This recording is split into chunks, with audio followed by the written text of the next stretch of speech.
हाँ जी, तो last class में हम लोगों ने देखा था isomerism, structural isomerism.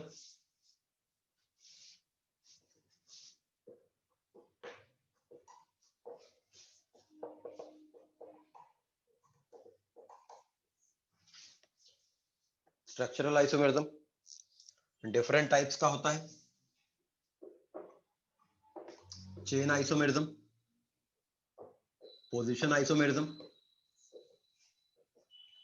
Functional isomerism, metamerism, ring chain isomerism and tautomerism.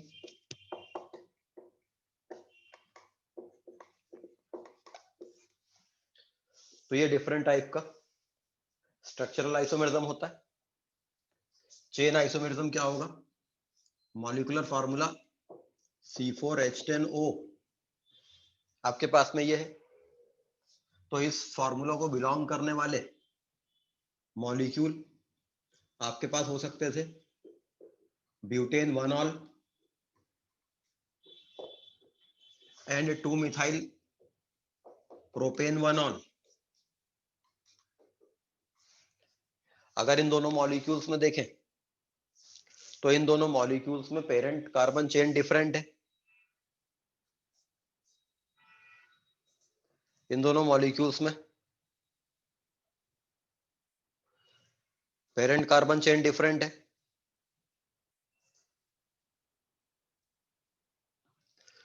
तो जब पेरेंट कार्बन डिफरेंट होती है, मॉलिक्यूलर फार्मूला सेम होते हैं, then it is called chain isomerism. इसमें पेरेंट कार्बन चेन 4 कार्बन वाली है, इट इज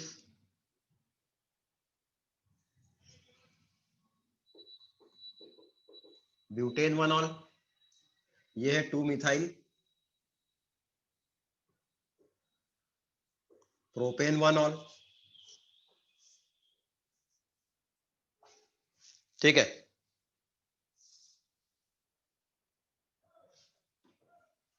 लेकिन अगर इस वाले मॉलिक्यूल को देखें,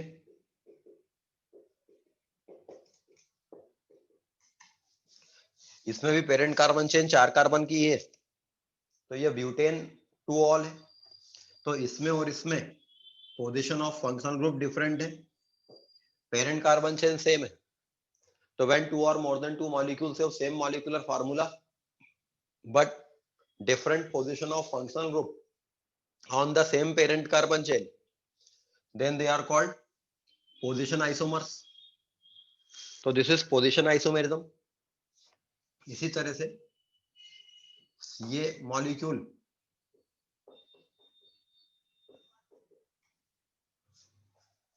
this molecule is two methyl propane two ol. तो ये दोनों एक दूसरे के पोजीशन आइसोमर है, ये दोनों एक दूसरे के पोजीशन आइसोमर है, ये दोनों इन दोनों के चेन आइसोमर है।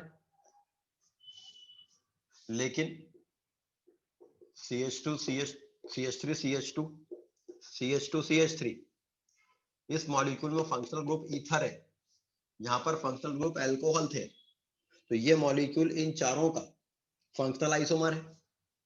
when 2 or more than 2 molecules have same molecular formula but different functional groups, then they are called functional isomers. So this is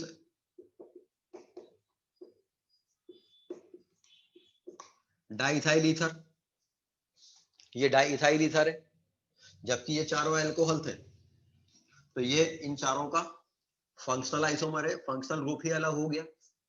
तो अगर पेरेंट कार्बन चेन अलग हो तो चेन आइसोमेरिज्म, अगर उस पेरेंट कार्बन चेन पर position of functional group अलग हो तो पोजीशन आइसोमेरिज्म, अगर फंक्शनल ग्रुप ही अलग हो तो functional isomerism. Diethyl ether, ether एक ऐसा फंक्शनल ग्रुप है जिसके एक तरफ एक R ग्रुप आता है और दूसरी तरफ भी एक एल्काइल ग्रुप आता है।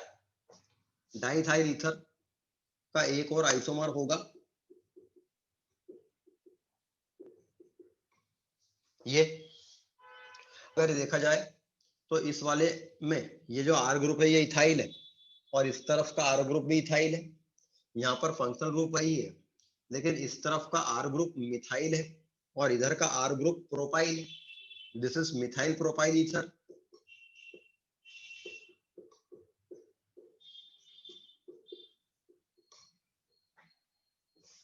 तो ये दोनों आपस में किस टाइप के आइसोमर है? इनमें फंक्शनल ग्रुप सेम है, इनमें पेरेंट कार्बन चेन एक जैसी नहीं है। पेरेंट कार्बन चेन या 3 कार्बन की है या 2 कार्बन की है। तो ये दोनों आपस में इस टाइप के आइसोमर है। They are the metamers. Metamer कैसे आइसोमर होते हैं? when two or more than two molecules have same molecular formula but different alkyl groups on either side of the same functional group।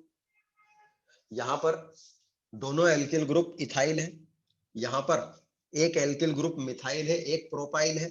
इन दोनों का molecular formula C4H10O है। तो ऐसे functional group जो carbon की चेन में बीच में आते हैं, ऐसे फंक्शनल ग्रुप जैसे ईथर या जैसे कीटोन, ऐसे फंक्शनल ग्रुप जो कार्बन की चेन में बीच में आते हैं और इन फंक्शनल ग्रुप में जो दोनों तरफ एल्किल ग्रुप लगे होते हैं, इनमें कुछ चेंजेस होते हैं keeping the overall molecular formula same, तो वो मेटामर बन जाएंगे। तो when two or more than two molecules have same molecular formula but different alkyl groups on the either side of functional group, then they are called metamer। तो ये दोनों आपस में मेटामर है। ये दोनों इन चारों के फंक्शनल आइसोमर है। तो मॉलिक्यूलर फार्मूला C4H10O को बिलोंग करते हुए, मॉलिक्यूलर फार्मूला C4H10O को बिलोंग करते हुए कुल 7 मॉलिक्यूल्स बन सकते थे। एक ये वाला है और एक ये वाला होता कि ये प्रोपाइल ग्रुप के बजाय आइसोप्रोपाइल ग्रुप होता। This is methyl isopropyl ether. तो मॉलिक्यूलर फार्मूला C4H10O को बिलोंग करते हुए ये 7 मॉलिक्यूल पॉसिबल थे, जिसमें से 4 अल्कोहल है, 3 ईथर है। ये चारों अल्कोहल उन तीनों ईथर्स के फंक्शनल आइसोमर है। ये दोनों आपस में पोजीशन आइसोमर है, ये दोनों आपस में पोजीशन आइसोमर है, ये तीनों आपस में मेटामर है। कोई डाउट इसमें किसी को?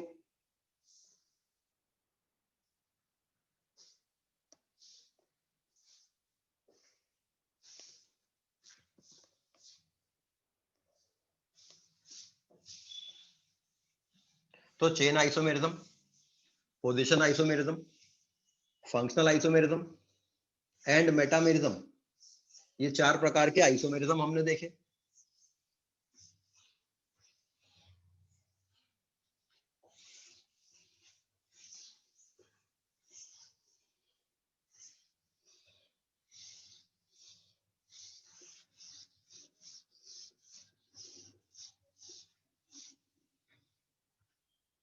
Now ring chain isomerism, when two or more than two molecules have same molecular formula but different structural formula, out of which some structures are cyclic ring but some structures are open chain, then they are called ring chain isomerism। Molecular formula C3H6, molecular formula C3H6 को belong करते हुए ये 2 molecules हैं, जिसमें से एक cyclopropane ring है और एक प्रोपीन है।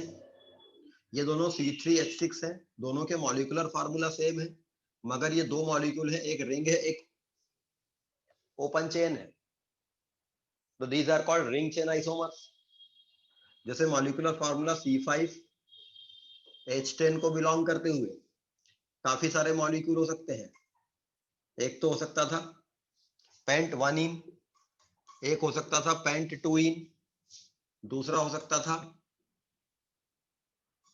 2 मिथाइल ब्यूट 1 इन, 2 मिथाइल ब्यूट 2 इन। ये तो ओपन चेन फॉर्म हो सकते थे, एक ये भी हो सकता था।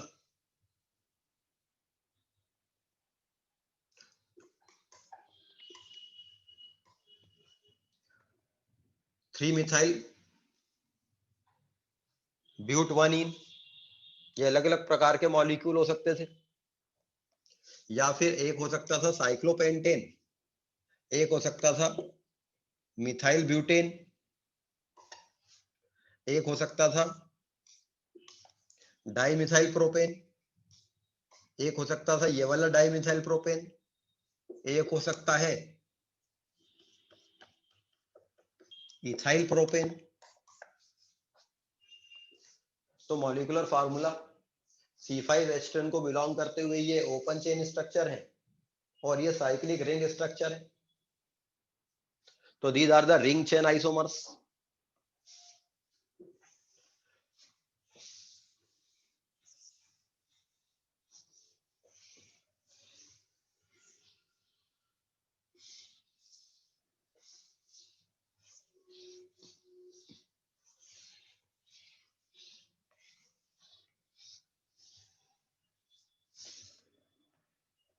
तो chain isomerism, position isomerism, functional isomerism, metamerism, ring chain isomerism,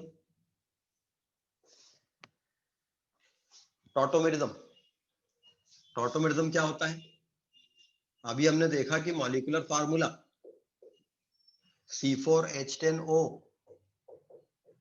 को बिलोंग करते हुए 7 मॉलिक्यूल्स थे। मॉलिक्यूलर फार्मूला C4H10O को बिलोंग करते हुए 7 मॉलिक्यूल थे। Butane 1 all, butane 2 all, 2 methyl propane 1 all, 2 methyl propane 2 all, di ethyl ether, ethyl propyl ether, methyl isopropyl ether. Molecular formula C4H10O को belong करते हुए ये 7 मॉलिक्यूल थे। ये सातों आपस में आइसोमर थे। मान लीजिए मैंने एक बीकर में प्योर ब्यूटेन 1 ऑल लिया,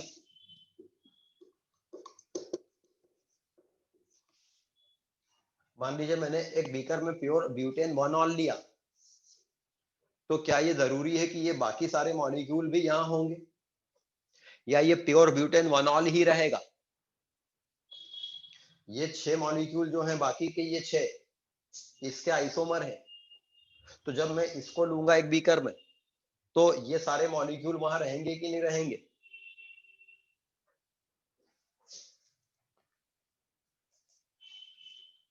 सर नहीं रहेंगे। ये सारे मॉलिक्यूल ही नहीं कि वहां रहे, क्योंकि मैंने अगर प्योर ब्यूटेन 1 ऑल लिया है, ये 6 मॉलिक्यूल उसके आइसोमर हैं, बट इसका ये मतलब नहीं कि ये सब एक साथ वहां रहेंगे। ये कोइंसिडेंस है कि ये सारे लोग एक ही मॉलिक्यूलर फार्मूला को बिलोंग करते हैं, बट इट डजंट मीन कि जहां पर ये है वहां पर ये सब भी होंगे।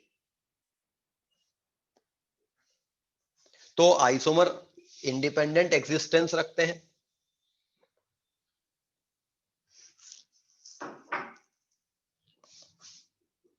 एक मॉलिक्यूल है एसीटोन, ये एक कीटोन है और इसका एक आइसोमर है,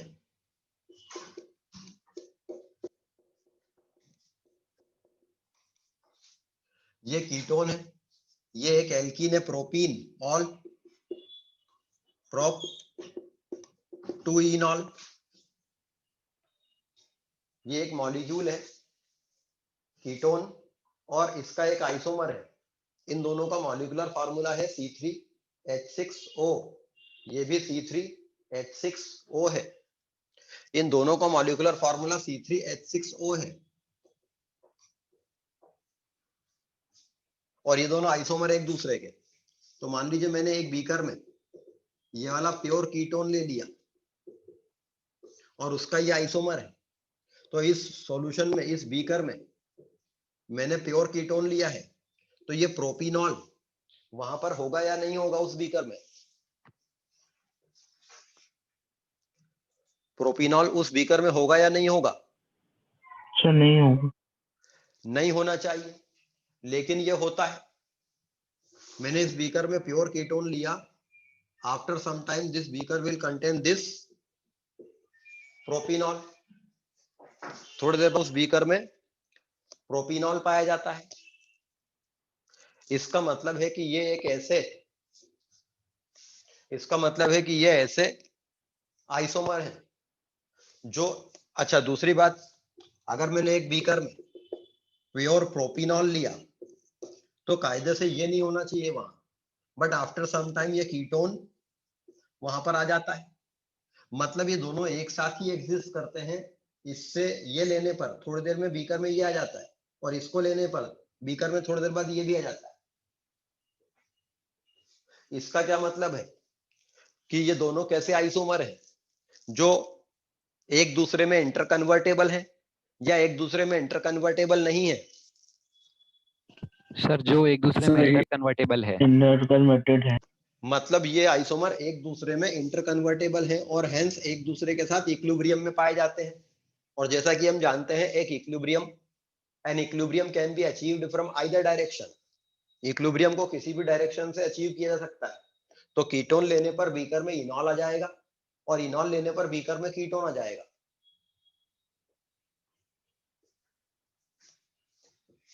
तो ये सारे आइसोमर एक दूसरे में इंटर कन्वर्टेबल नहीं थे। तो वैसे तो आइसोमर्स एक दूसरे में इंटर कन्वर्टेबल नहीं रहते हैं, but some of the isomers एक दूसरे में इंटर कन्वर्टेबल रहते हैं।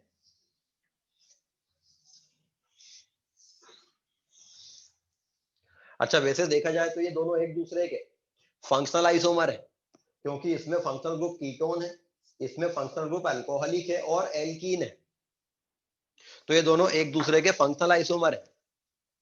So those functional isomers which are interconvertible into each other, hence they remain in equilibrium with each other, are called tautomers.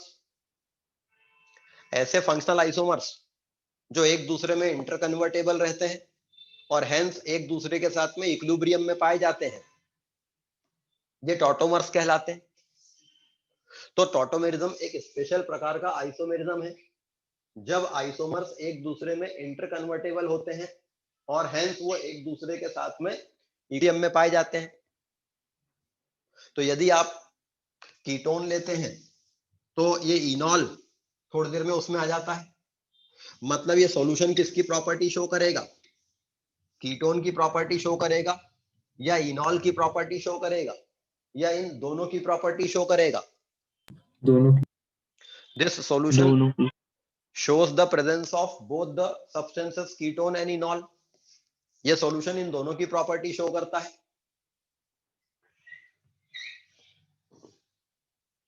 So when two or more than two molecules are functional isomers of each other and are interconvertible into each other, hence they remain in equilibrium with each other, then they are called tautomers, and this phenomena is called tautomerism.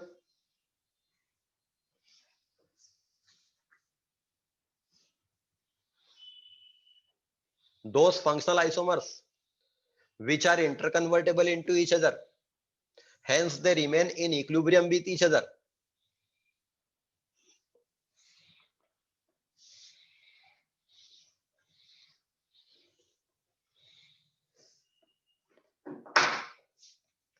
तो tautomers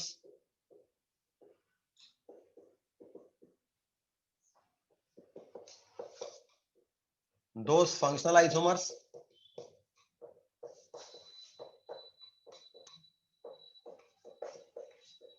which are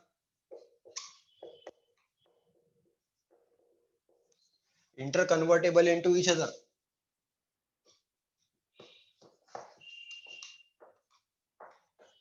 hence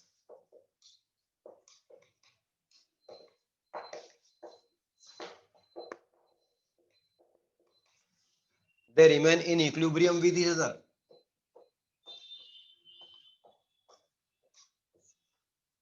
are called tautomers.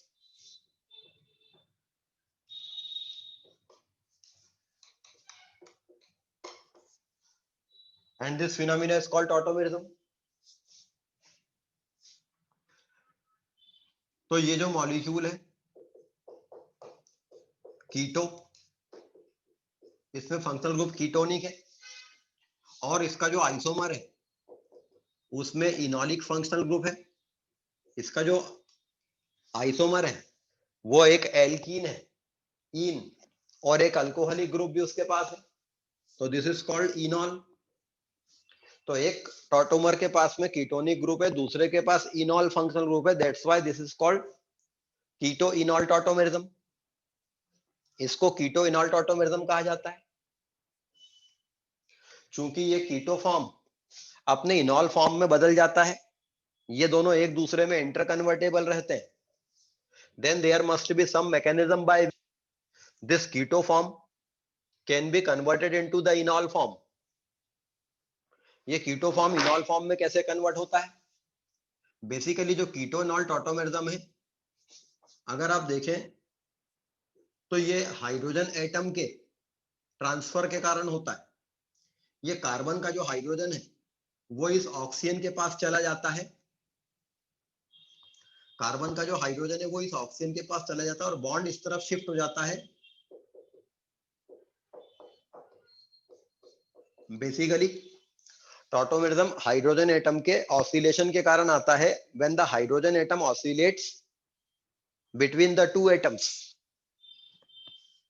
जब hydrogen atom किसी molecule में hydrogen atom दो atoms के बीच में oscillate करता है, यह हाइड्रोजन एटम जब कार्बन के पास है तो ये कीटो फॉर्म है, और जब वो ऑक्सीजन के पास है तब वो इनॉल फॉर्म बन गया। So this keto form when the hydrogen atom is with carbon, it is keto form. When the hydrogen atom with oxygen and double bond turns towards carbon, then it is the enol form। तो ये कैसे होगा? C double bond O group जो रहता है, ये वाला carbon sp2 hybridise रहता है, तो इसके कारण ये ट्राइगोनल प्लेनर रहता है, और ये जो कार्बन है ये sp3 हाइब्रिडाइज कार्बन है। ऑक्सीजन की इलेक्ट्रोनेगेटिविटी कार्बन से ज्यादा होती है, तो ये पाई बॉन्ड इस तरफ पुल रहता है, तो इस ऑक्सीजन पर नेगेटिव चार्ज रहता है। ये ऑक्सीजन इस हाइड्रोजन एटम को अपनी तरफ पुल करता है, तब जबकि ये बॉन्ड इधर टूटने लगता है। तो जब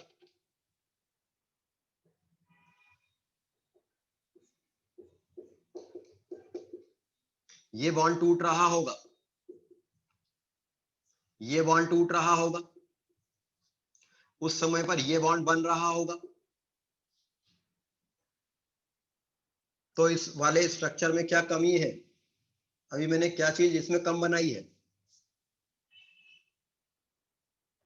ये एरो जब लगाया तो ये बॉन्ड टूट रहा होगा, ये बॉन्ड बन रहा होगा, ये बॉन्ड टूट रहा होगा, ये टूट रहा है, ये टूट रहा है, ये बन रहा है।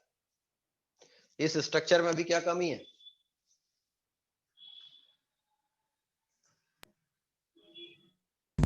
सर जो कार्बन ऑक्सीजन के साथ है उस पे एक प्लस चार्ज आ जाएगा, और जो हाइड्रोजन के साथ है उसके पास एक लोन पेयर आ जाएगा, तो वो नेगेटिव चार्ज हो जाएगा। हाँ, या तो ये कह लें कि इस बॉन्ड के टूटने के कारण यहाँ पे एक प्लस आएगा और यहाँ पर ये इधर टूटने के कारण एक नेगेटिव आएगा यहाँ पर, या फिर ये बोले कि यहाँ ऑर्बिटल खाली हो रहा होगा इस बॉन्ड के टूटने से और यहाँ ऑर्बिटल भरा हुआ आ रहा होगा, तो क्यों ना यहाँ एक बॉन्ड बनने लग जाएगा। तो ये क्या है? इस रिएक्शन का इंटरमीडिएट या इसकी ट्रांजिशन स्टेट।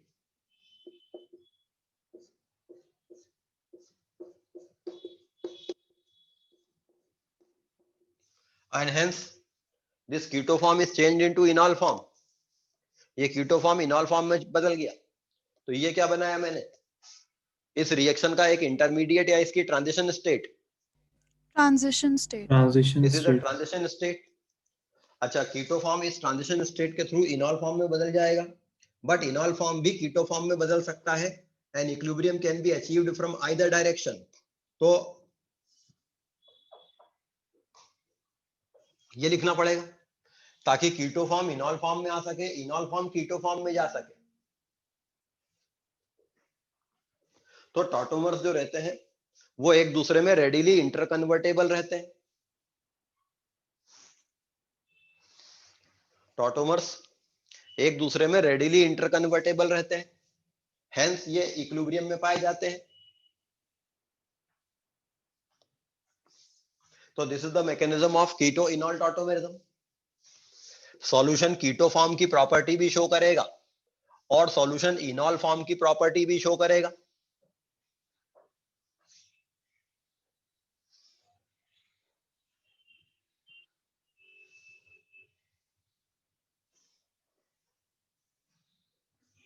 तो बेसिकली टॉटोमेरिज्म देखा जाए तो हाइड्रोजन एटम के ऑसिलेशन के कारण आ रहा है। ये हाइड्रोजन एटम इस ऑक्सीजन और इस कार्बन के बीच में ऑसिलेट कर रहा है।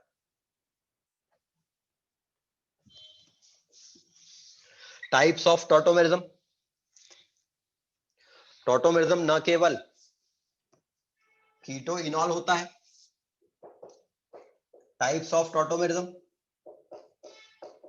कीटो इनॉल टॉटोमेरिज्म, जो कि भी मैंने बताया, जिसमें एक कीटो फॉर्म अपने इनॉल फॉर्म में बदल जाता है।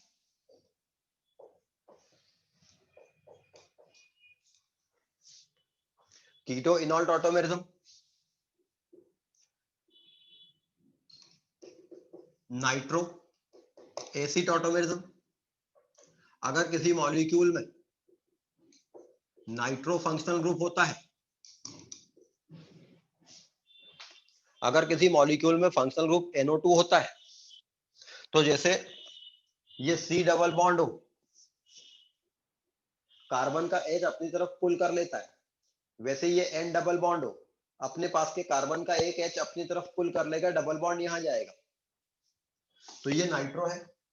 और इसका टॉटोमर होगा, एक हाइड्रोजन यहां चला जाएगा। मैकेनिज्म वैसा ही रहेगा जैसा कि अभी कीटो इनॉल का बनाया था। And this functional group is called AC। इसके पास में फंक्शनल ग्रुप है नाइट्रो। तो keto enol tautomerism, nitro AC tautomerism.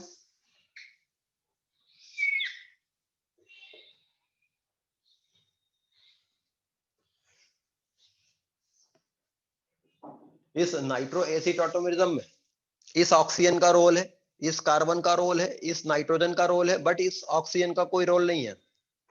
तो अगर हम इसको न भी बनाए, इस ऑक्सीजन को न बनाए, तो भी हाइड्रोजन शिफ्ट हो जाएगा। इस कार्बन का हाइड्रोजन इस ऑक्सीजन की तरफ शिफ्ट हो जाएगा। बट अगर वो ऑक्सीजन नहीं बनाया, तो ये फंक्शनल ग्रुप नाइट्रो नहीं रहेगा। This is the functional group nitro. और अब ये फंक्शनल ग्रुप ऑक्सीम कहलाएगा। तो keto enol tautomerism, nitro AC टॉटोमेरिज्म, नाइट्रोसो ऑक्सीम टॉटोमेरिज्म, इन सब में कॉमन बात क्या है? Hydrogen atom is oscillating between the two atoms in the molecule. Ketonol tautomerism, nitro AC tautomerism, nitroso oxime tautomerism, imine enamine tautomerism। अगर किसी molecule में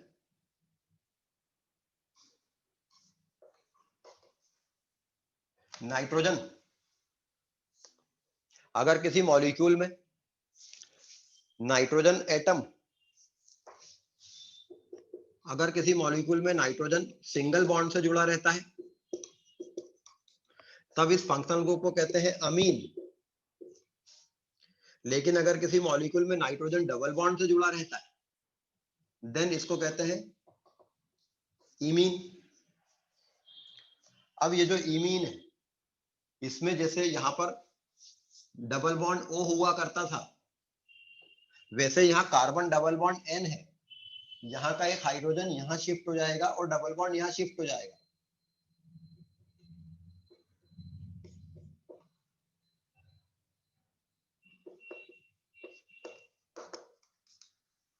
दिस इज अमीन, अब ये फंक्शनल ग्रुप अमीन हो गया है क्योंकि नाइट्रोजन पेरेंट चेन में सिंगल बॉन्ड से जुड़ा है। नाइट्रोजन पेरेंट चेन में सिंगल बॉन्ड से जुड़ रहा है तो उसको अमीन कहते हैं। तो ये अमीन है, मगर ये एक एल्कीन भी है, इसलिए ये ईन है। तो ईन और अमीन, तो इसका नाम है इनामीन।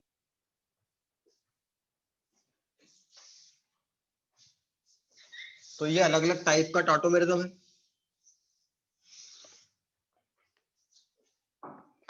Imine, enamine tautomerism, hydrogen cyanide, hydrogen isocyanide tautomerism,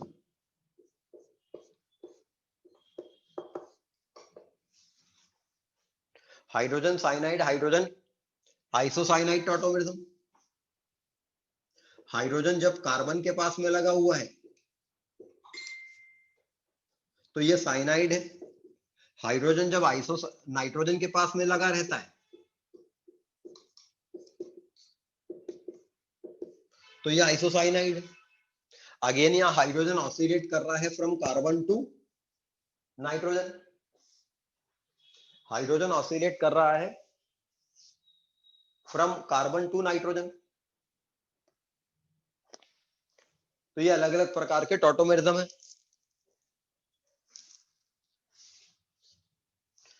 ये जो कीटोनॉल टॉटोमेरिज्म है, इस टॉटोमेरिज्म में जो हाइड्रोजन एटम ऑसिलेट कर रहा है, ये वाला, उसको छोड़कर और कितने एटम है जो इस प्रोसेस से अफेक्ट हो रहे हैं? जो हाइड्रोजन एटम ऑसिलेट कर रहा है उसके अलावा कितने एटम है जो अफेक्ट हो रहे हैं? How atoms are involve in this transformation other than this hydrogen? Hydrogen atom के अलावा और कितने एटम है जो इस प्रोसेस में चेंज यूज हो रहे हैं? सर 3 होंगे। 3। इस हाइड्रोजन एटम के अलावा ये ऑक्सीजन, ये कार्बन और ये कार्बन, क्योंकि इस कार्बन से वो हाइड्रोजन जुड़ा था, इसके पास चला गया तो ये दोनों तो इन्वॉल्व है। ये कार्बन भी अफेक्ट हुआ है क्योंकि इसके बॉन्ड O के साथ था, अब इसका डबल बॉन्ड C के साथ हो गया है। तो these 3 atoms are affected other than this hydrogen.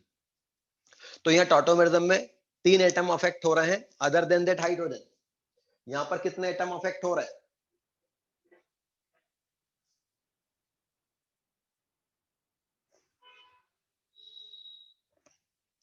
Nitro aci tautomerism में कितने एटम्स अफेक्ट हो रहे हैं अदर देन दैट हाइड्रोजन? 3। यहाँ पर भी 3 हो रहे हैं। नाइट्रोसो ऑक्सीन में कितने एटम अफेक्ट हो रहे हैं? सर यहाँ भी 3। यहाँ भी 3 हो रहे हैं। इमीन, इनामीन में कितने एटम्स अफेक्ट हो रहे हैं?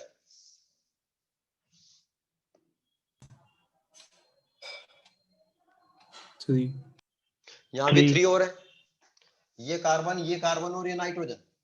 हाइड्रोजन साइनाइड, हाइड्रोजन आइसोसाइनाइड में कितने हो रहे हैं? 2। अरे टोटल तो 3 ही एटम है, हाइड्रोजन को हटाना तो बचे 2। तो यहाँ पर 2 एटम अफेक्ट हो रहे हैं, बाकी सब में 3 हो रहे हैं। तो this is called dyad system tautomerism का। जबकि ये बाकी के जो है ये सब ट्रायड सिस्टम कहलाते हैं। ट्रायड मतलब 3 एटम अफेक्ट हो रहे हैं, डायड मतलब जहां 2 एटम्स अफेक्ट होते हैं।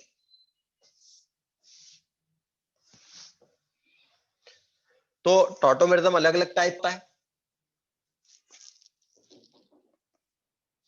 और भी इसके अलावा टॉटोमेरिज्म के एग्जांपल हो सकते हैं। टॉटोमेरिज्म बेसिकली कब होता है?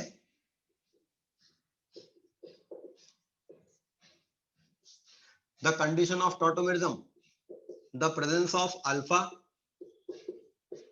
H with respect to a strong electron withdrawing group. Electron withdrawing group किनको कहते हैं? ऐसे ग्रुप जिनकी इलेक्ट्रोनेगेटिविटी ज्यादा रहती है और वो अपनी तरफ इलेक्ट्रॉन पुल करते हैं। तो यहां पर आप देखो, ये C double bond O group में O हाई इलेक्ट्रोनेगेटिव एटम था, तो ये एक इलेक्ट्रॉन विड्रॉइंग ग्रुप था और उसके रिस्पेक्ट में अल्फा H प्रेजेंट है।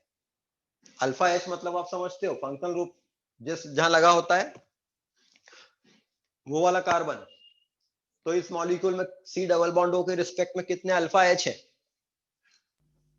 6, ये 6। तो यहाँ का एक हाइड्रोजन यहाँ शिफ्ट हो गया। ये जो N डबल बॉन्ड ऊपर रहता है ये भी काफी इलेक्ट्रॉन विड्रॉ करता है अपनी तरफ, और उसके रिस्पेक्ट में जो अल्फा H है, ये 2 अल्फा H, उसमें से एक अल्फा H चला गया।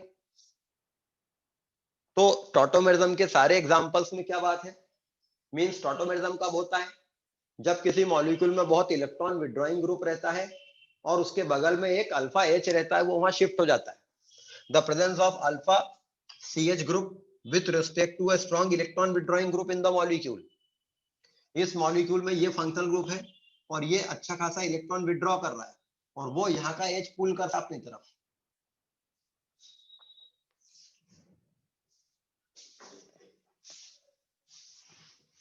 तो कीटो इनॉल टॉटोमेरिज्म सबसे ज्यादा पढ़ा जाता है, कीटो इनॉल टॉटोमेरिज्म। हालांकि nitro aci tautomerism, nitroso oxime tautomerism, imine enamine tautomerism, ये सब भी होते हैं, बट हम कीटो इनॉल टॉटोमेरिज्म को ज्यादा देखते हैं, इसकी जरूरत हमें ज्यादा पड़ेगी।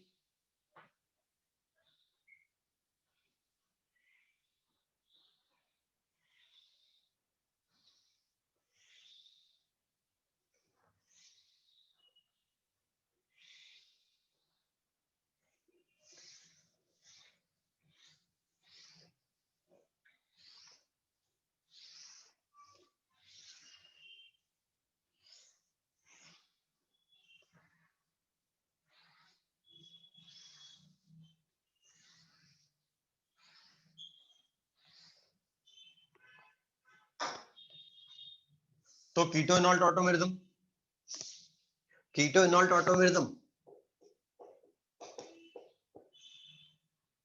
के लिए जरूरी कंडीशन क्या है, the presence of alpha CH group with respect to C double bond O group. तो इस मॉलिक्यूल में कीटो इनॉल टॉटोमेरिज्म होगा कि नहीं होगा, इस मॉलिक्यूल में कीटो इनॉल टॉटोमेरिज्म होगा या नहीं होगा, होगा। इसमें कितने अल्फा H हैं, 4। 4 नहीं है, 3 ही है। ये अल्फा H नहीं है, अल्फा कार्बन पे जो H लगा होता है उसको अल्फा H कहते हैं। तो इस मॉलिक्यूल में कीटो इनॉल टॉटोमेरिज्म होगा, इस मॉलिक्यूल में कीटो इनॉल टॉटोमेरिज्म होगा या नहीं होगा,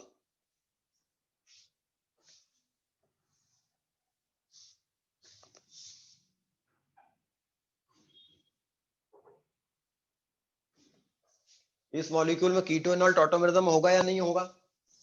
सर होगा। इसमें C डबल O ग्रुप के रिस्पेक्ट में कितने अल्फा H है, 4। 4 अल्फा H है, 2 इधर है 2 इधर है, किसी भी एक के साथ में हो जाएगा।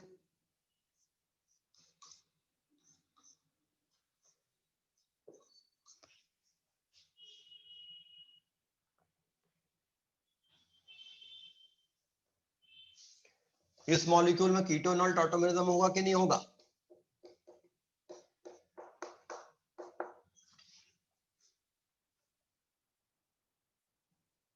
इस मॉलिक्यूल में कीटो इनॉल टॉटोमेरिज्म होगा या नहीं होगा, सर होगा।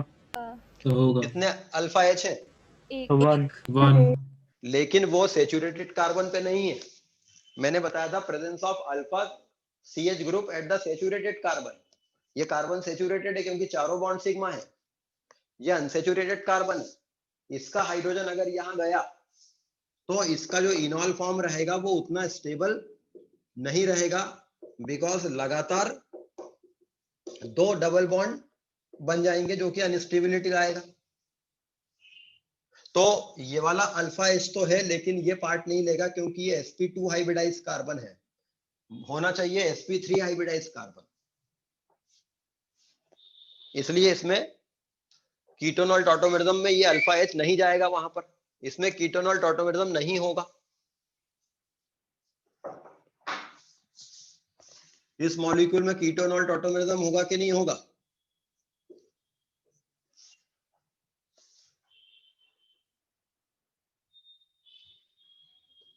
सर होगा। सर नहीं होगा। इसमें कितने अल्फा एच है? 2। 3 अल्फा एच है, मगर इधर वाले कार्बन का अल्फा एच नहीं पार्ट लेगा, मगर इधर के तो 2 अल्फा एच काम ले सकते हैं, और इसमें इधर वाले कार्बन के सेचुरेटेड होने के कारण कीटोनॉल टॉटोमेरिज्म होगा।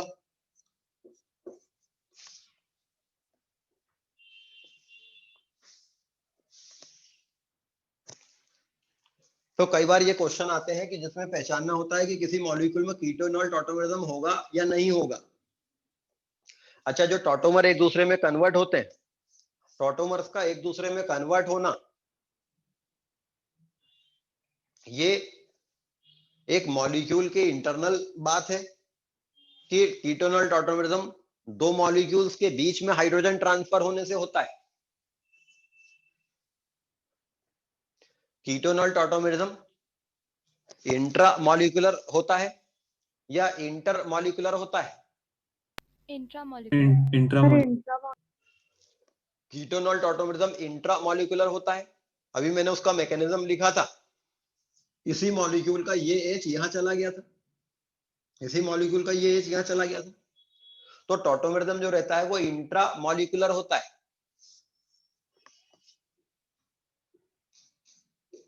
इस मॉलिक्यूल में कीटोनॉल टॉटोमेरिज्म होगा या नहीं होगा? नहीं होगा। नहीं होगा। इस मॉलिक्यूल में कीटोनॉल टॉटोमेरिज्म क्यों नहीं होगा?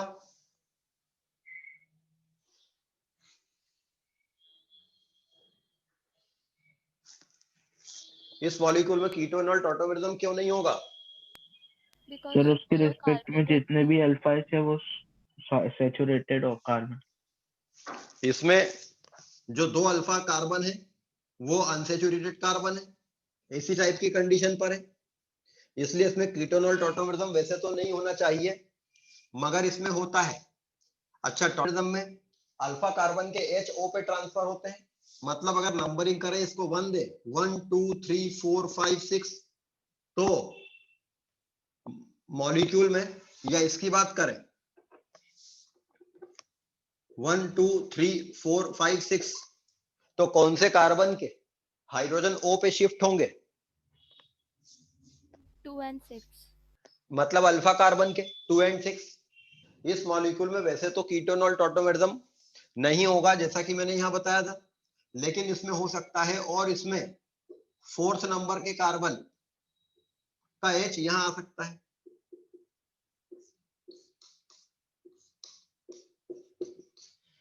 फोर्थ नंबर का कार्बन का एच यहां चला गया। अब ये 4th नंबर के कार्बन का एच वहां जाना पॉसिबल नहीं है, क्योंकि जो मैकेनिज्म मैंने लिखा था वो मैकेनिज्म में क्या था कि वो जो O था वो H को ट्रांजिशन स्टेट में खींच लेता था अपनी तरफ, क्योंकि वो उसके काफी पास पड़ता था। ये जो ट्रांजिशन स्टेट हमने बनाई थी, इसमें ये O ने उस H को क्यों खींच लिया अपनी तरफ? बिकॉज ये उसके काफी पास था। अब ये तो उससे बहुत दूर था, यहाँ का हाइड्रोजन इस O के पास नहीं था, ये कैसे चला गया वहां पर? अभी मैंने इसीलिए पूछा था कि जो टॉटोमेरिज्म होता है वो इंटरमॉलिक्यूलर होता है कि इंट्रामॉलिक्यूलर होता है। आप लोगों ने जवाब सही दिया कि इंट्रामॉलिक्यूलर होता है, but tautomerism can be intermolecular also. Tautomerism intermolecular भी हो सकता है। इस मॉलिक्यूल में टॉटोमेरिज्म हो रहा है वो इंटरमॉलिक्यूलर हो रहा है। ये एक मॉलिक्यूल है, ये अपना 4th कार्बन का H तो वहां नहीं भेज सकता, लेकिन ये ऑक्सीजन जब इधर बॉन्ड तोड़ेगा और इस पर नेगेटिव चार्ज आएगा, ये क्या करेगा, एक दूसरे मॉलिक्यूल का 4th पोजीशन का H पुल कर लेगा,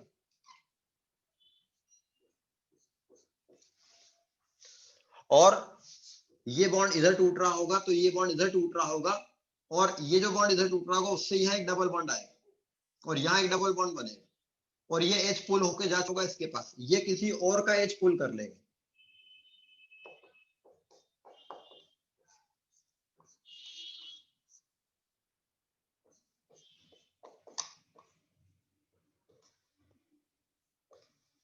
तो अगर इस बीच वाले मॉलिक्यूल को देखें तो इसको ये वाला H मिल गया,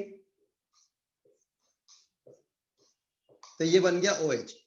ये बॉन्ड टूट गया, यहाँ एक खाली ऑर्बिटल था यहाँ भरा हुआ है, ये बॉन्ड तो पहले से बना ही हुआ है, ठीक है, और ये बॉन्ड इधर टूटा, ये इधर टूटा है, तो यहाँ भी एक बॉन्ड बन गया और यहाँ केवल एक ही एच बचा, ये वाला, और हेंस ये अपने टॉटोमर में बदल गया। तो टॉटोमरिज्म में वैसे तो इंट्रामोलिकुलर H पुल होते हैं, but sometimes two molecules can transfer their H to another molecule also. Hence, tautomerism is not only intramolecular phenomena, it is can be intermolecular also.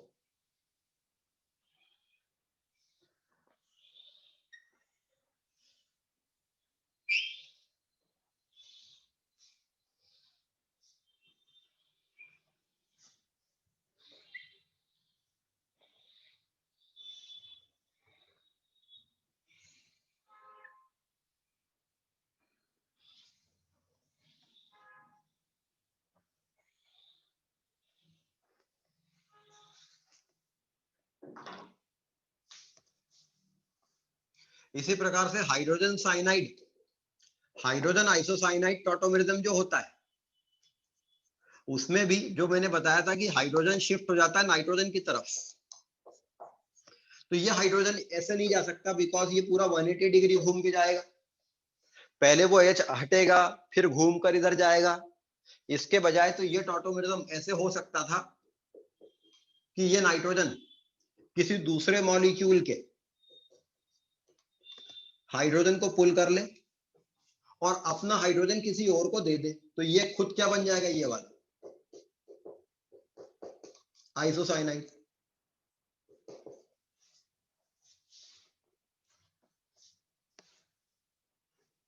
तो टॉटोमेरिज्म में टॉटोमर का कन्वर्जन इंट्रामॉलिक्यूलर भी हो सकता है, intermolecular भी हो सकता है।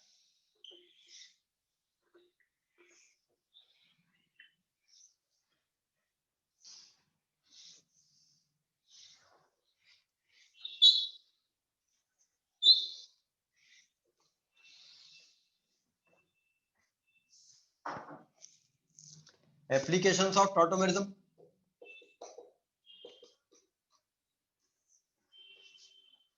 टॉटोमेरिज्म कॉन्सेप्ट के एप्लीकेशन। टॉटोमेरिज्म कॉन्सेप्ट के जो क्वेश्चन आते हैं, एक तो क्वेश्चन आता है कि किस मॉलिक्यूल में टॉटोमेरिज्म होगा या नहीं होगा और उसका टॉटोमर क्या होगा।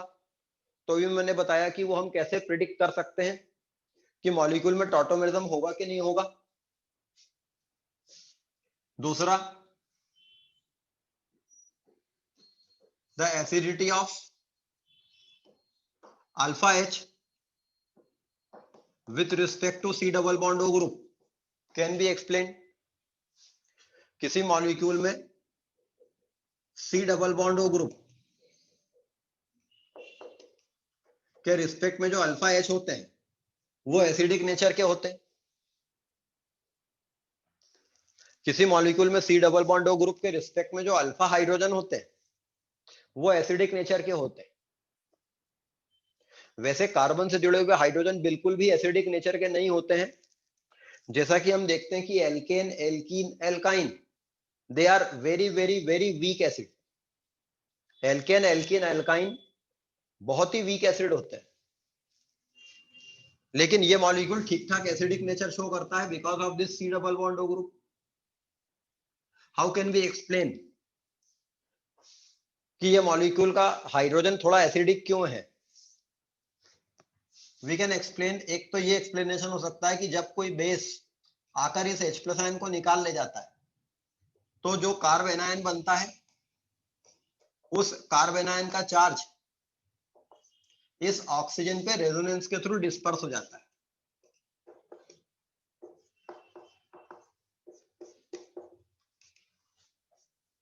चूंकि ये ऑक्सीजन इस चार्ज को डिस्पर्स कर लेता है तो इसको वीक बेस बना देता है, इसलिए ये थोड़ा एसिडिक हो जाता है। एक एक्सप्लेनेशन तो ये है।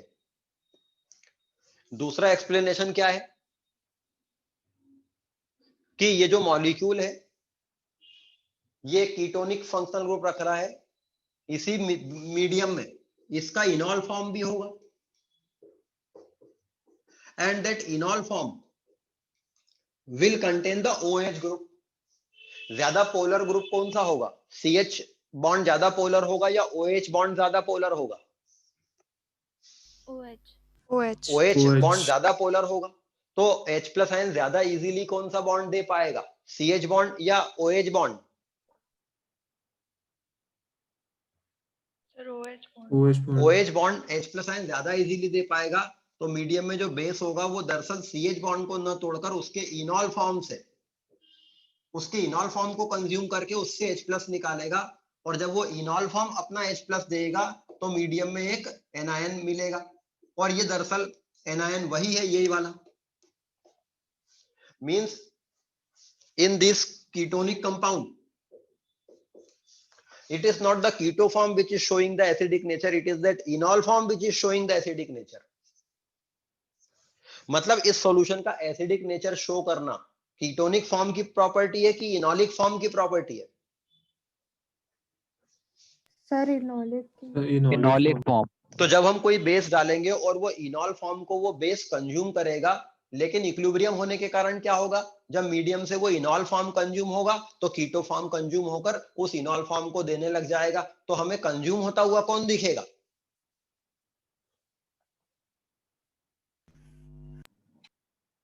हमें कंज्यूम होता हुआ कौन दिखेगा?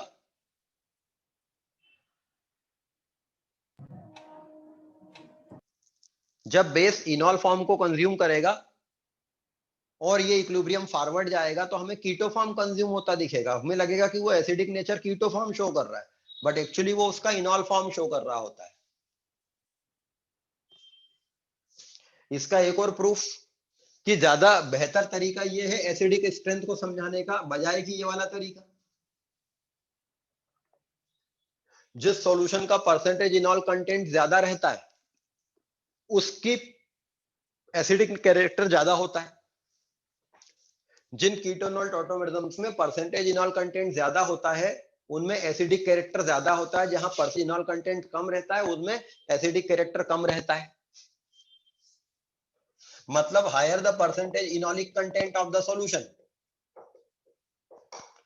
Higher is the acidic nature of that solution. This fact also indicates कि this is the enolic form which shows the acidic character।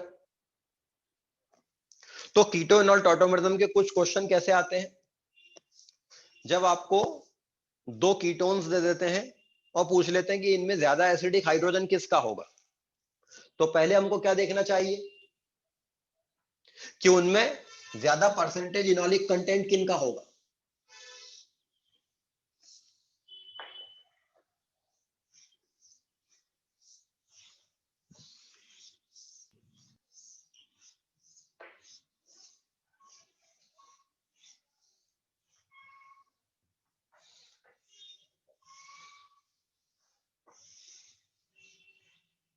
Higher the percentage enolic content of the solution, more is the acidic nature of the solution.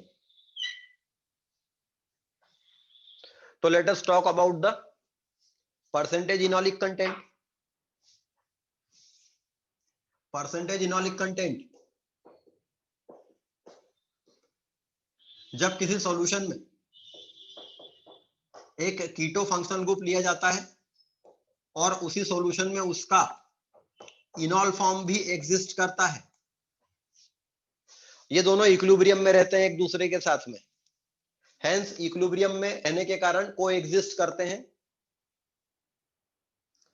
तो अगर आपने एक beaker में कीटो form लिया है तो थोड़ी देर में उसका इनॉल फॉर्म भी वहां आ जाएगा। क्वांटिटी वाइज कीटो और इनॉल फॉर्म दोनों 50-50% रहेंगे या कम ज्यादा हो सकते हैं?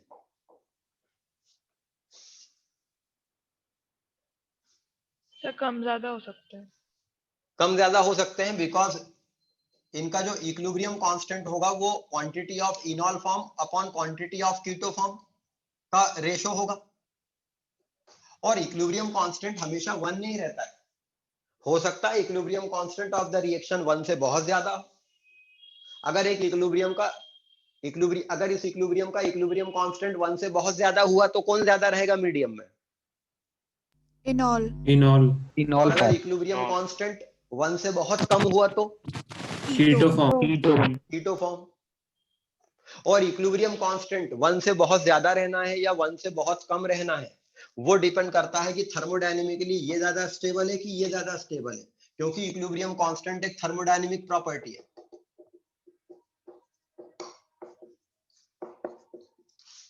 तो इस इक्विलिब्रियम का डेल्टा जी नॉट क्या है, वो डिसाइड करेगा कि इक्विलिब्रियम कांस्टेंट की वैल्यू 1 से ज्यादा होनी है कि 1 से कम रहनी है। तो in some cases enol form can be the major contributor on the solution. In some cases keto form will be the major. Thermodynamically ज्यादा स्टेबल कौन है? जनरली कीटो फॉर्म थर्मोडायनेमिकली ज्यादा स्टेबल रहता है। In most of the cases keto form thermodynamically ज्यादा stable होता है, hence इनॉल form काफी कम पाया जाता है। लेकिन अगर किसी कारण से इनॉल फॉर्म स्टेबलाइज हो रहा हो, अगर किसी कारण से इनॉल फॉर्म स्टेबलाइज हो रहा हो, तो फिर इनॉल फॉर्म का परसेंटेज बढ़ भी सकता है। जैसे कि इस वाले टोटोमेरिज्म में कीटो फॉर्म 93% होता है, इनॉल फॉर्म 7% ही होता है। तो ये सॉल्यूशन मैक्सिमम किसकी प्रॉपर्टी शो करेगा? कीटो फॉर्म कीटो फॉर्म की प्रॉपर्टी कीटो। शो करेगा। हम उसमें इनॉल फॉर्म को इग्नोर ही कर देंगे बल्कि प्रॉपर्टी में। बट अगर किसी कारण से इनॉल फॉर्म स्टेबल हो रहा हो, कोई फैक्टर ऐसा हो जो इनॉल फॉर्म को स्टेबलाइज कर रहा हो, और वो फैक्टर क्या हो सकता है? वो फैक्टर अलग अलग हो सकता है। जैसे कि इस मॉलिक्यूल में कितने अल्फा एच है? 8 इस मॉलिक्यूल में 8 अल्फा एच है, सारे के सारे अल्फा एच है। इस सी डबल बॉन्डो के लिए ये अल्फा है, इस सी डबल बॉन्डो के लिए भी ये अल्फा है, इसके लिए ये अल्फा है दोनों। और इसमें तो एक बार हाइड्रोजन इधर जाएगा, डबल बॉन्ड इधर बनेगा, एक इनॉल फॉर्म वो भी होगा। ये वाला हाइड्रोजन जब इधर जाएगा, डबल बॉन्ड यहाँ बनेगा, एक इनॉल फॉर्म वो भी होगा। एक इधर डबल बॉन्ड, एक इधर डबल बॉन्ड। ये वाला जो हाइड्रोजन है इन दोनों के अल्फा है, तो ये हाइड्रोजन इनॉल फॉर्म ज्यादा बनाएगा, तो ये कीटो फॉर्म है। और इसका जो इनॉल फॉर्म है, ये हाइड्रोजन इधर गया,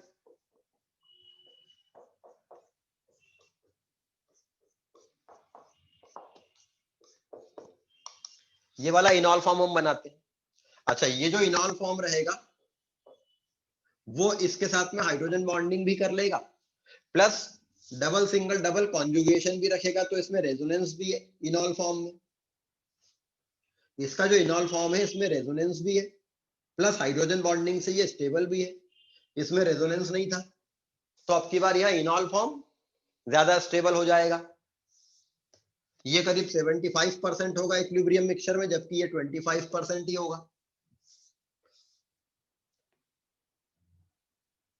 तो इनॉल फॉर्म को स्टेबलाइज करने वाले फैक्टर्स हाइड्रोजन बॉन्डिंग हो सकता है, रेजोनेंस हो सकता है, परसेंटेज इनॉल कंटेंट,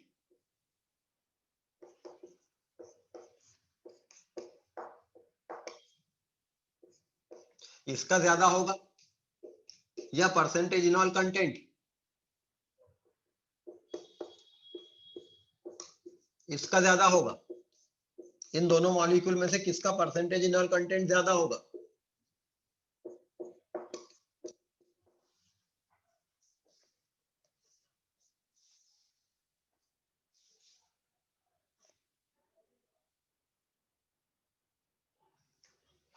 इन दोनों मॉलिक्यूल में से परसेंटेज इनॉल कंटेंट किसका ज्यादा होगा?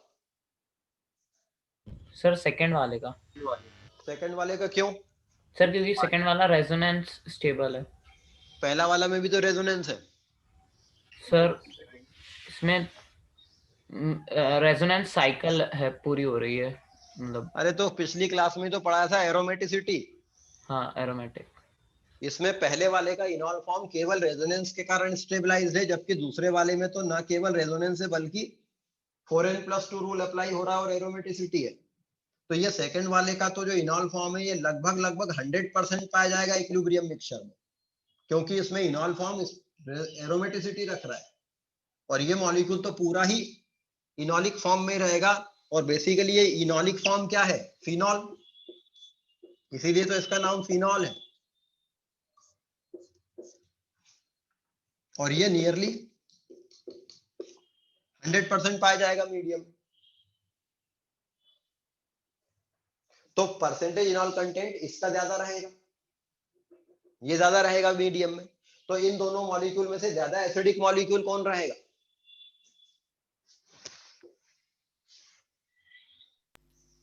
सेकेंड वाला। सेकंड वाला, क्योंकि उसका Second इनॉल फॉर्म ज्यादा है और इनॉल फॉर्म एसिडिक नेचर शो करता है।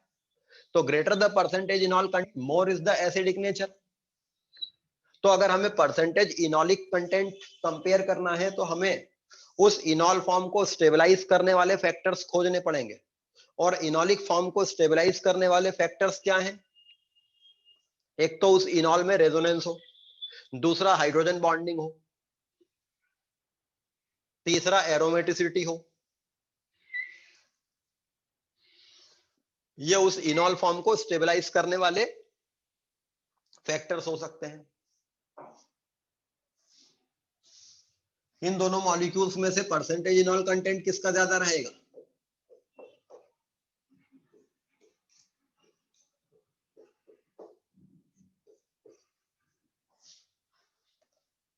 इन दोनों मॉलिक्यूल में से परसेंटेज इनॉल कंटेंट किसका ज्यादा रहेगा?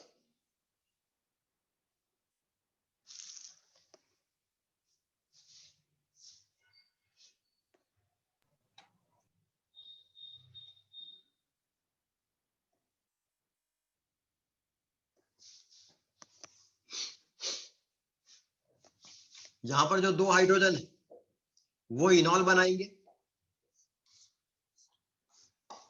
और वो हाइड्रोजन बॉन्डिंग कर लेगा। इसमें कॉन्जुगेशन भी है और ये हाइड्रोजन बॉन्डिंग भी कर लेगा। इसमें जो इनॉल बनेगा बीच वाले कार्बन से, इसमें कॉन्जुगेशन तो होगा बट हाइड्रोजन बॉन्डिंग नहीं हो पाएगी, क्योंकि ये ग्रुप बीच में, ये रिंग ऐसी है, इसका कार्बन ऊपर की तरफ निकला हुआ है, तो ये दोनों ग्रुप इसी साइड जाएंगे, तो ये घूमकर इसके साथ हाइड्रोजन बॉन्डिंग करने नहीं हो पाएगा। जबकि ये नीचे आ सकता है कार्बन, तो ये दोनों ग्रुप पास आ सकते हैं, ये दोनों ग्रुप पास आ सकते हैं, हाइड्रोजन बॉन्डिंग कर सकते हैं, ये पास नहीं आ सकते हाइड्रोजन बॉन्डिंग करने को। तो यहां पर स्टेरिक फैक्टर मॉलिक्यूल का शेप ऐसा है जो उसको हाइड्रोजन बॉन्डिंग नहीं करने देगा, ये कर सकता है, इसका इनॉल कंटेंट ज्यादा होगा।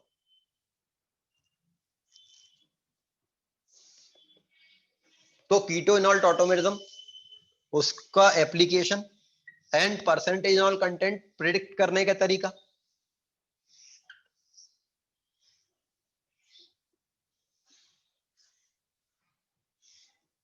तो ये हमने देखा अलग अलग टाइप के structural आइसोमेरिज्म्स।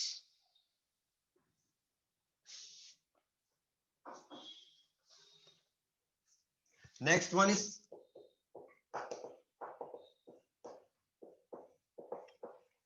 stereoisomerism.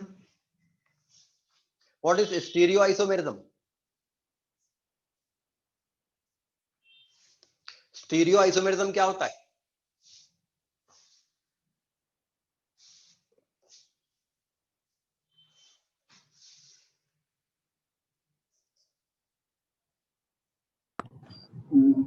The compound having same molecular formula but different relative configuration.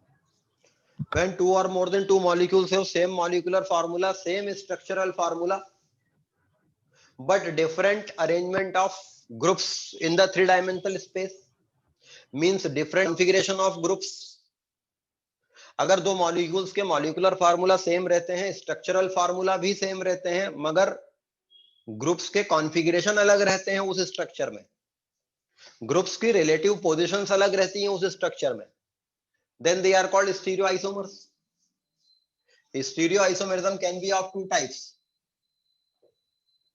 distereoisomerism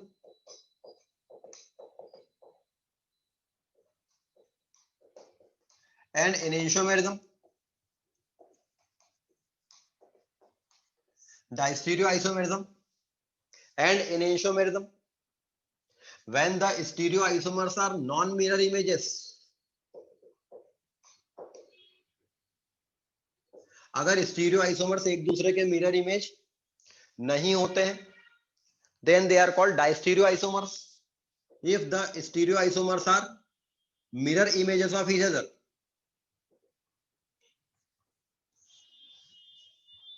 then they are called enantiomers. अगर वो स्टीरियो आइसोमर एक दूसरे के मिरर इमेज होते हैं तो उनको एनेंशियोमर कहते हैं। मिरर इमेज नहीं होते, भाई दो ही पॉसिबिलिटी है, दो मॉलिक्यूल हैं, दोनों के स्ट्रक्चर सेम है, तो वो दो मॉलिक्यूल आपस में एक दूसरे की या तो मिरर इमेज हो सकते हैं या नहीं हो सकते हैं। अगर मिरर इमेज है तो एनेंशियोमर है, नहीं है तो डायस्टीरियो आइसोमर है। जैसे ये दो मॉलिक्यूल आपस में एक दूसरे के क्या है, एनेंशियोमर या डायस्टीरियो आइसोमर।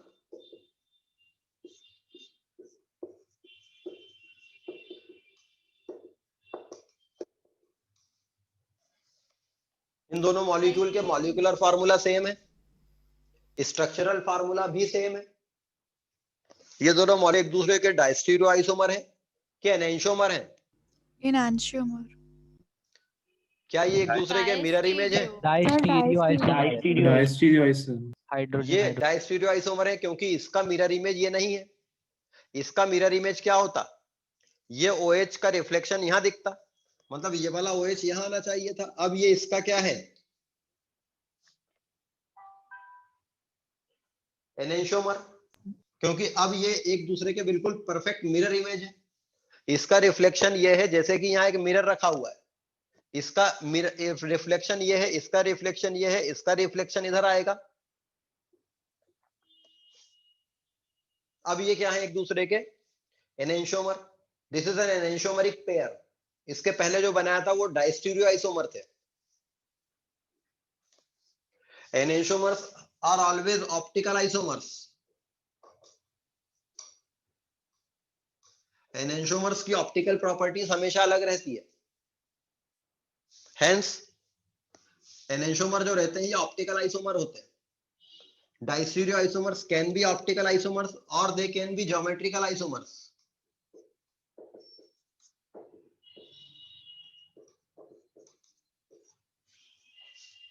डायस्टीरियो आइसोमेरिज्म दो प्रकार का हो सकता है, geometrical isomerism and optical isomerism.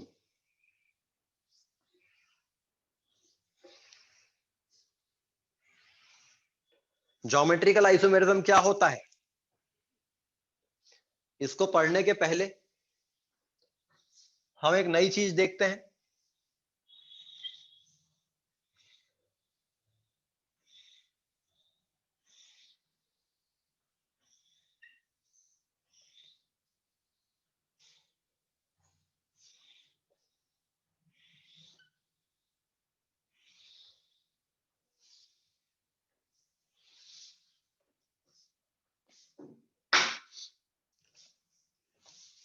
Conformation,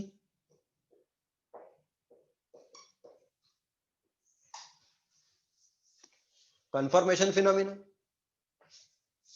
molecule ethane C2H6, इसमें आइसोमेरिज्म होगा कि नहीं होगा? Molecular formula C2H6, one molecule is possible ethane. इसमें आइसोमेरिज्म होगा या नहीं होगा? इसमें किसी भी प्रकार का आइसोमेरिज्म होगा या नहीं होगा? सर नहीं होगा। नहीं होगा। इसमें किसी भी प्रकार का आइसोमेरिज्म नहीं होगा, ना तो चेन आइसोमेरिज्म पॉसिबल है, ना पोजीशन आइसोमेरिज्म पॉसिबल है, ना फंक्शनल आइसोमेरिज्म पॉसिबल है। केवल दो ही कार्बन है, तो दो कार्बन की चेन है तो कुछ नई चेन बन नहीं सकती। फंक्शनल ग्रुप है ही नहीं तो पोजीशन ऑफ फंक्शनल ग्रुप की बात ही नहीं है। यहाँ रिंग चेन आइसोमेरिज्म भी नहीं होगा, बिकॉज कम से कम 3 कार्बन होने पर रिंग चेन आइसोमेरिज्म होता है। टॉटोमेरिज्म नहीं होगा, तो इस मॉलिक्यूल में किसी भी प्रकार का आइसोमेरिज्म नहीं होगा।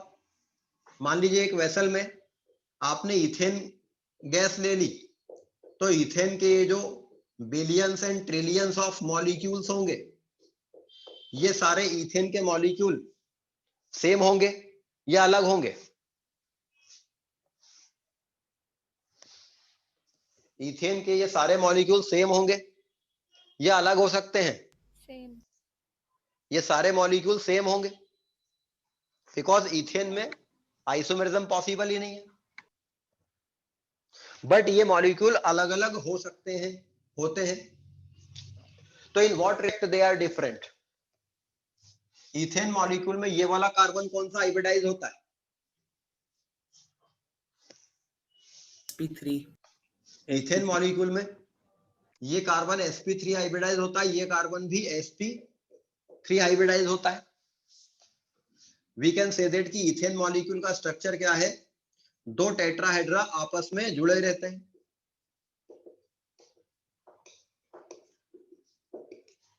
दो टेट्राहेड्रा आपस में एक सीसी बॉन्ड से जुड़े रहते हैं। टेट्राहेड्रा आपको पता है कि कैसा स्ट्रक्चर होता है? टेट्राहेड्रा एक ऐसा 3D स्ट्रक्चर है जिसमें यहां पर अगर एक कार्बन है तो एक वैलेंसी यहां जाती है, एक इधर सामने की तरफ आती है, दो इधर पीछे की तरफ आती है। इस टाइप का स्ट्रक्चर एक टेट्राहेड्रा होता है। तो आपके पास ऐसे दो टेट्राहेड्रा है, एक ऐसा है और एक टेट्राहेड्रा ऐसा है, और आपने इस टेट्राहेड्रा को ऐसा किया, दूसरे टेट्राहेड्रा को ऐसा किया और इन दोनों को आपस में जोड़ दिया, सो दैट ये जो दो टेट्राहेड्रा थे ये दोनों आपस में से जुड़ गए, और ये जो तीन जगह बची है ये वाली, इन पर हाइड्रोजन लगे हैं। This is the ethane molecule. तो ये दो टेट्राहेड्रा आपस में जुड़े हुए हैं। ये एक टेट्राहेड्रा है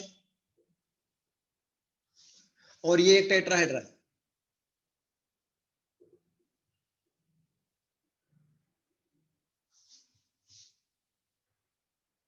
ठीक है, अब फिर से देखते हैं। ये एक मॉलिक्यूल था जिसमें एक कार्बन यहां था, एक हाइड्रोजन यहां था, एक हाइड्रोजन इधर सामने की तरफ जा रहा था, दो नीचे की तरफ जा रहे थे पीछे। मतलब कंडीशन ऐसी है, टेट्राहेड्रा ऐसा होता है कि एक कार्बन यहां है, एक हाइड्रोजन यहां है, ये दोनों बोर्ड के पीछे है से, और ये सामने की तरफ आ रहा है बोर्ड के यहां पर। ठीक है, तो कंडीशन ये है, एक हाइड्रोजन यहां है, यह कार्बन है, यहां एक हाइड्रोजन है, दो हाइड्रोजन इधर पीछे। मैंने इसको ऐसा किया तो ये हाइड्रोजन यहां जाएगा, वो दो हाइड्रोजन इधर जाएंगे पीछे। फिर इधर एक कार्बन और है, उसका एक हाइड्रोजन इधर है और दो हाइड्रोजन इधर पीछे। तो इस तरह से दो कार्बन आपस में जुड़ गए। ये समझ रहे हैं? अब मान लीजिए ये जो दो कार्बन आपस में जुड़े हुए हैं, मैं इसको ऐसा रखता हूं, ये एक सीसी बॉन्ड है, एक हाइड्रोजन यहां पर है, एक हाइड्रोजन यहां पर है, तो दो हाइड्रोजन यहां होंगे, दो हाइड्रोजन यहां होंगे। ठीक है,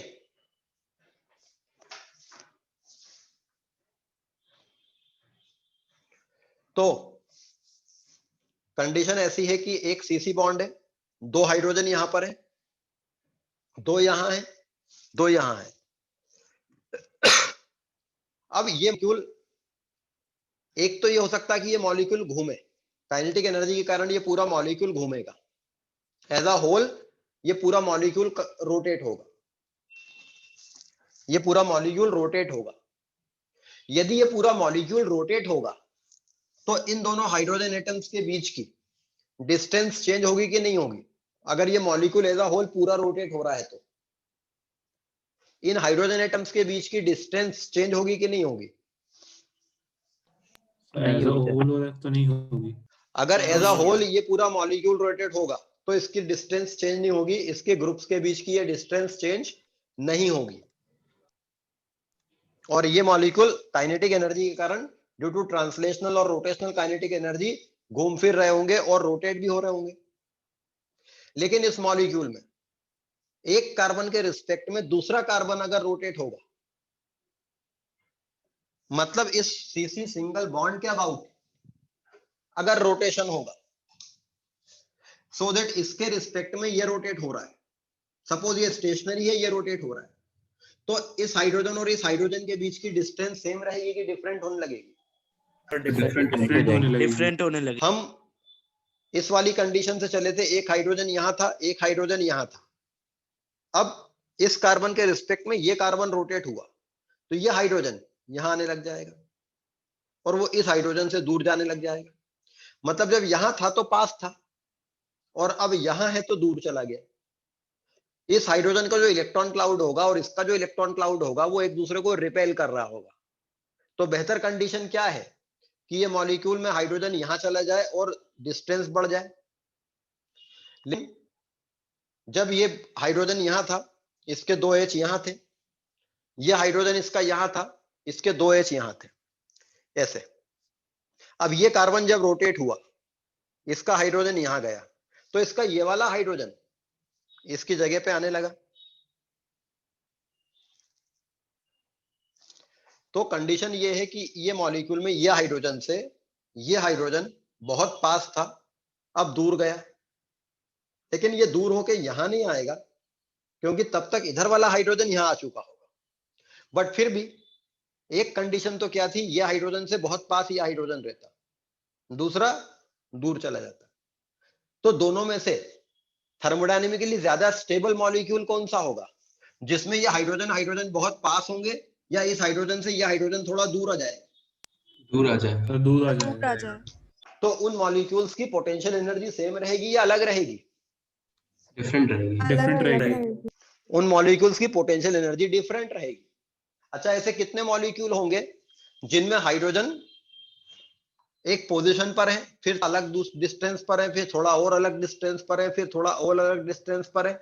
ऐसे कितने मॉलिक्यूल हो सकते हैं जो इस रोटेशन ऑफ सीसी बॉन्ड के कारण जनरेट हो रहे होंगे? Sir infinite. ऐसे इनफाइनाइट मॉलिक्यूल हो सकते हैं जिनमें इस सीसी बॉन्ड के अबाउट रोटेशन के कारण अलग अलग पोटेंशियल एनर्जी होगी। ये सारे इनफाइनाइट मॉलिक्यूल आपस में कन्फर्मर कहलाएंगे। ये इथेन के इनफाइनाइट कन्फर्मर्स है। तो those structural possibilities of A molecule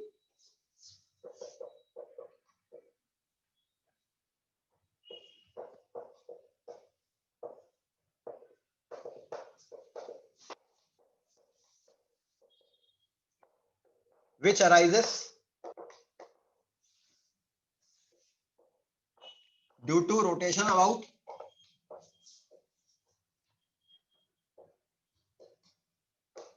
carbon-carbon single bond are called conformers, and this phenomena is called conformation. तो इथेन के टोटल कितने कन्फर्मर्स होंगे? इनफाइनाइट। इथेन के इनफाइनाइट कन्फर्मर्स होंगे। ये कन्फर्मर्स एक दूसरे से अलग किए जा सकते हैं कि नहीं किए जा सकते हैं?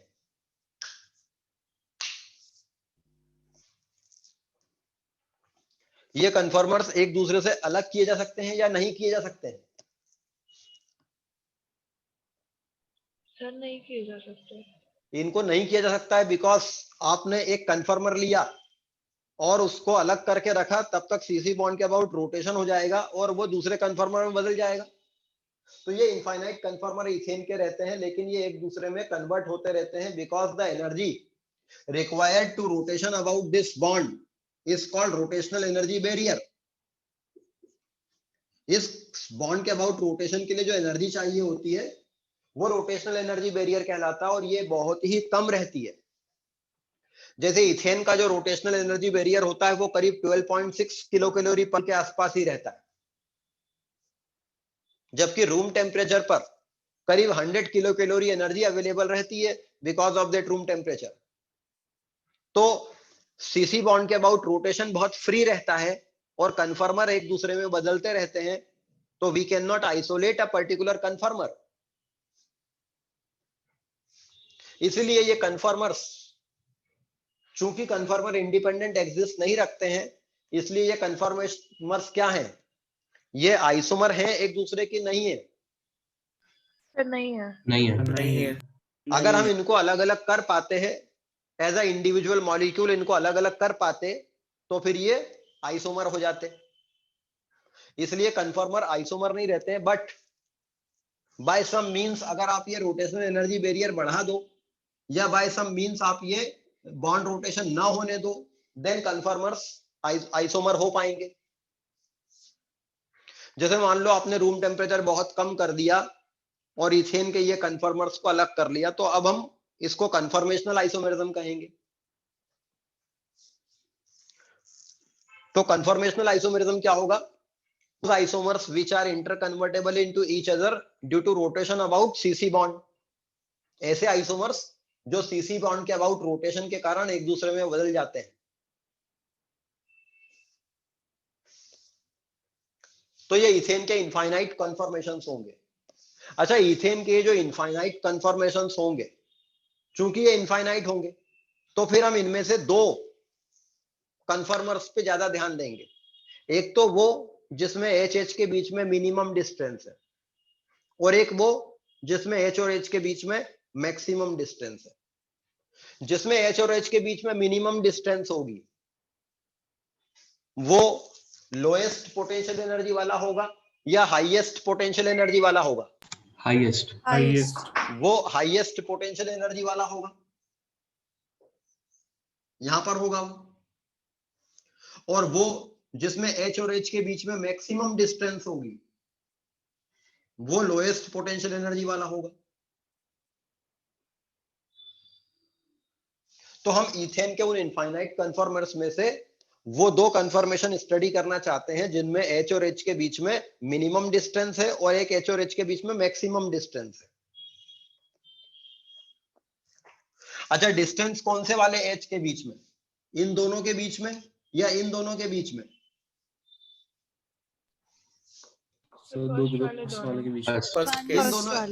इन दोनों के बीच की डिस्टेंस तो हमेशा फिक्स रहेगी, तो बदल ही नहीं सकती, बिकॉज तो एक ही कार्बन के दो ऑर्बिटल है, इनके बीच की एच की तो बात डिस्टेंस बदलेगी ही नहीं कभी भी। बात तो ये है कि इन दोनों के बीच के जो दो कार्बन है उनके बीच के एच अलग अलग डिस्टेंस पे जाएंगे। ठीक है, तो अब हमारा पर्पस क्या है? To study the two conformations of ethane, एक तो जिसमें एच और एच के बीच में मैक्सिमम डिस्टेंस हो और एक वो जिसमें एच और एच के बीच में मिनिमम डिस्टेंस हो, उन कन्फर्मेशंस को पढ़ना। बट द प्रॉब्लम इज कि जो टेट्राहेड्रा है ये 3D स्ट्रक्चर है और हमारे पास में जो बोर्ड है या कॉपी का पन्ना है वो 2D प्लेन है, तो हम इस पे जो भी बनाएंगे वो 2D में बनेगा। हमें मॉलिक्यूल में 3D स्ट्रक्चर को 2D पे पढ़ना है। अब जैसे ये जो मैंने बना रखा है, ये कौन सा वाला कन्फर्मेशन बना हुआ है जिसमें एच और एच के बीच में डिस्टेंस मैक्सिमम है या मिनिमम है? मिनिमम। फिर मैंने क्या किया, एक कार्बन को रोक के दूसरे को घुमा दिया, तो ये वाला कौन सा बन गया जिसमें एच और एच के बीच में डिस्टेंस मैक्सिमम है कि मिनिमम है? मैक्सिमम। मैंने इसको घुमा दिया, बट ये आपको पता नहीं चलेगा कि ये घुमा दिया है और ऐसा लगेगा कि ये मिनिमम है।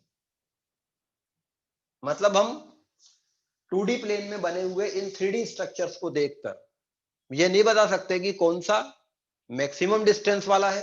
अब बताओ ना कि मान लो ये कार्बन घूमता और इसका ये एच घूम के इधर आता, ये एच यहाँ आता, तो यहाँ आता तो उसको कैसे बताते तो वही लिखते ना 2D प्लेन पे। तरीका कुछ ऐसा होना चाहिए। अब जैसे ये स्ट्रक्चर को आप मान के चले थे कि ये मिनिमम डिस्टेंस वाला है, फिर आपने अपनी इमेजिनेशन में इस वाले स्ट्रक्चर में इस कार्बन को रोक के इसको रोटेट किया और आपने अपनी इमेजिनेशन में सोचा कि ये एच यहां आ गया और आपने ऐसा लिख लिया, तो आपको लगा कि ये बहुत दूर है, तो आपने कहा ये दूर वाला है। पर मान लो किसी तीसरे पर्सन ने आके इन दोनों को देखा, तो उसको तो नहीं पता कि आपने इसको मिनिमम माना था, वो तो इन दोनों को मिनिमम पे देख लेगा। तो तरीका कुछ ऐसा होना चाहिए जो फ्लॉलेस हो। तब इसके लिए हम लोग यूज करेंगे प्रोजेक्शन फार्मूले।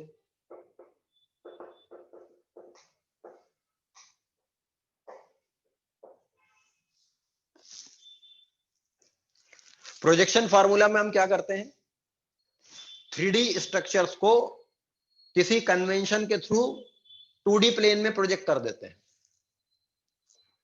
3D स्ट्रक्चर्स को किसी कन्वेंशन के थ्रू 2D प्लेन पे प्रोजेक्ट करके पढ़ते हैं। तो यदि आपको वो कन्वेंशन दिमाग में रहता है तो आपको पता रहता है कि कौन सा स्ट्रक्चर क्या है 3D में।